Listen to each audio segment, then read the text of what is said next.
आज हम एक ऐसे अजीबोगरीब इंटरनेट ट्रेंड को समझने वाले हैं जो देखते ही देखते भारतीय शासन व्यवस्था यानी इंडियन गवर्नेंस की एक बहुत बड़ी और तीखी आलोचना में बदल गया। तो चलिए बिना किसी देरी के शुरू करते हैं और समझते हैं कि द कॉकरोच जनता पार्टी आखिर है क्या और कैसे एक छोटे से मीम ने इतना बड़ा और गंभीर रूप ले लिया।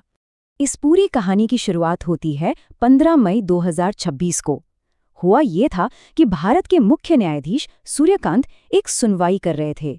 बातों बातों में उन्होंने कुछ डिजिटल एक्टिविस्ट्स और फर्जी डिग्री वालों पर अपनी गहरी निराशा जताई और उनके लिए कॉकरोच और समाज के परजीवी जैसे शब्दों का इस्तेमाल कर दिया।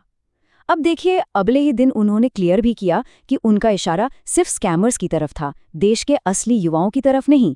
लेकिन तब तक तीर कमान से निकल चुका था। इंटरनेट की दुनिया ने इस कॉकरोच शब्द को बहुत ही पर्सनल लेवल पे ले लिया। और दोस्तों, यहीं से जन्म होता है सीजेपी यानी कॉकरोच जनता पार्टी का। इस डिजिटल मूवमेंट को शुरू किया अभिजीत दिपके ने। अभिजीत बॉस्टन यूनिवर्सिटी में पब्लिक रिलेशंस के स्टूडेंट हैं और महाराष्ट्र के छत्रपति संभाजीनगर से आते हैं। उन्होंने बड़ी चतुराई से चैट जीपीटी और क्लॉड जैसे एआई टूल्स का इस्तेमाल करके इस पूरे अपमान को एक नए रूप में पेश किया। डिफेंस में आने के बजाय उन्होंने कॉकरोच नाम को एक बैज ऑफ ऑनर की तरह अपना लिया, क्योंकि सोचिए, कॉकरोच एक ऐसा जीव है जो न्यूक्लियर अटैक और सबसे कठिन हालात में भी जिंदा रह सकता है। और बस यही बात सिस्टम की अनदेखी के खिलाफ उनके संघर्ष का प्रतीक बन गई। आज की इस चर्चा में हम 4 मुख्य पहलुओं पर ध्यान देंगे। पहला, इसका हास्य और व्यंग्य। दूसरा, उनका 5 सूत्रीय घोषणा पत्र। तीसरा, इसका जमीनी विरोध। और आखिर में इसके इर्द गिर्द पनपे विवाद।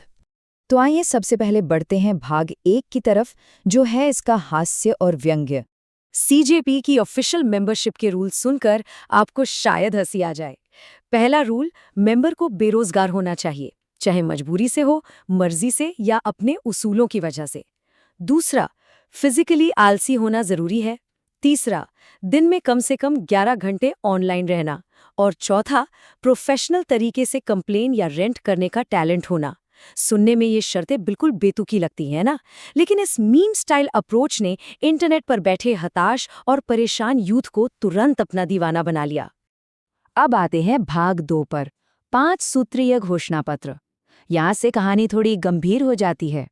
अब जो बात हम यहाँ देख रहे हैं वो काफी इंटरेस्टिंग है, क्योंकि यहाँ से इस मूवमेंट का टोन मजाक से बदलकर इंडियन गवर्नेंस की एक बेहद सॉलिड और तीखी आलोचना में बदल जाता है।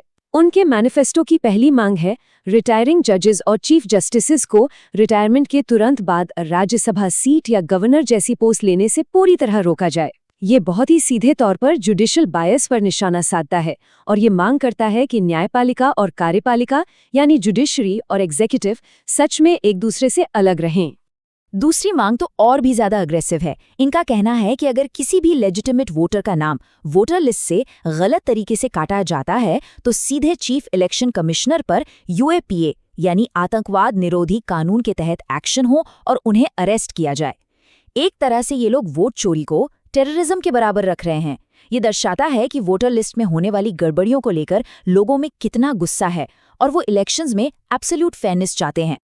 और बाकी की 3 मांगें भी गवर्नेंस की कमियों पर सीधा प्रहार करती हैं। तीसरी मांग है कि बिना पार्लियामेंट का साइज बढ़ाए महिलाओं को पूरे 50% का आरक्षण मिले, जो करंट 33% वाले लेआउट पर एक सवालिया निशान लगाता है। चौथी मांग में अडानी और रिलायंस जैसे बड़े कॉर्पोरेट्स के कंट्रोल वाले मीडिया हाउसेस के लाइसेंस रद्द करने और अग्रेसिव टीवी एंकर्स की फंडिंग की जांच की बात है। और आखिरी पॉइंट, पॉलिटिकल दलबदलुओं पर 20 साल का बैन। अगर कोई विधायक या सांसद बीच में पार्टी बदलता है तो उसे 20 साल तक चुनाव न लड़ने दिया जाए। ये एंटी डिफेक्शन लॉज को लेकर जनता के भारी असंतोष को क्लियरली सामने लाता है।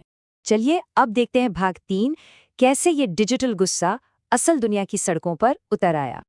देखिए, एक इंटरनेट मैनिफेस्टो बनाना एक अलग बात है, लेकिन सीजेपी की टाइमिंग बिल्कुल एग्जैक्ट उस वक्त मैच कर गई जब पूरे देश में नीट एग्जाम के पेपर लीक को लेकर छात्रों का भारी विरोध शुरू हो चुका था।